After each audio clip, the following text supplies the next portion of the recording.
the Brittany Griner thing. I'm glad when anyone gets their freedom from an oppressive thing. I'm proud. I'm happy for them. Okay? There are so many people in the United States of America who are still sitting in a holding cell for the same exact thing that Brittany Griner just got released for. That we swapped the criminal, whatever. And I don't even know too much about that. I'm not going to dive into.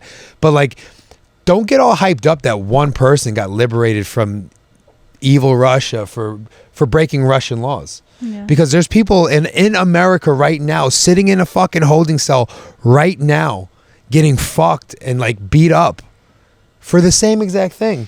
All the while, I could go down to the dispensary and get the same exact fucking chemical compound that was illegal. I can go get that right fucking now. There was a guest on my podcast like 2 guests ago before you that he told us a story on the podcast that he almost went.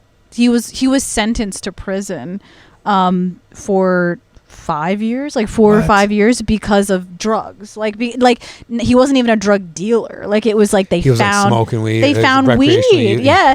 And this was before. This was like a while ago. Yeah. And he had to plead not insanity, but he had to like pretend he had a serious addiction issue so that it would put him in a correction facility and not prison. Oh, like a rehab kind of deal. Yeah. So like I guess like it's kind of like pleading insanity, but pleading like I'm ill type of thing. A little bit, yeah. So he literally was like, and I was like, damn, like that's like crazy. Like if he was sentenced to prison, no, I think it was like 25 years. Like it was like a lot of time. You gotta think about it. Like every American should be absolutely. There's people whose dads were not home for 15 years. Yeah. For the same shit that we just got this victory for Brittany Griner and there's people who didn't see their dad for like 15, 10, 12, 6, 2 years for the same exact shit. Yeah. Right? And then that guy, this is even the more exhausting part. And then that guy or gal finally gets out of prison, and what can't they do? They can't vote. Yeah. They're a fucking felon.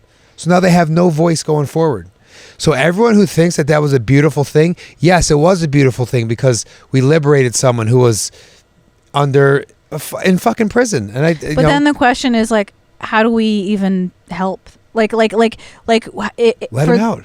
Yeah. Let him out. Swap. Give the fuck you gotta do. Let him out. Like, let them the fuck out.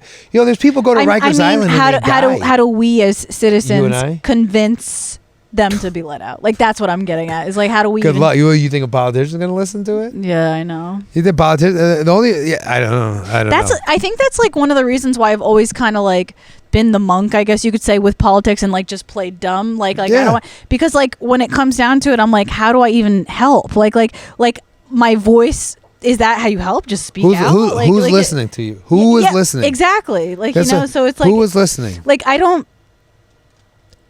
I've always been kind of ashamed. Like, for example, Joe Biden. Okay, I don't know that many facts about Joe Biden because, like, always the way I looked at it was like, okay, I can learn all these facts about Joe Biden, but how do I know which facts are the truth? Because, like, I've never met this guy. Like, you know what I mean? Like, so, I'm hearing your facts and I'm hearing your facts. They're a lot. Some of them are the same. A lot of them are different.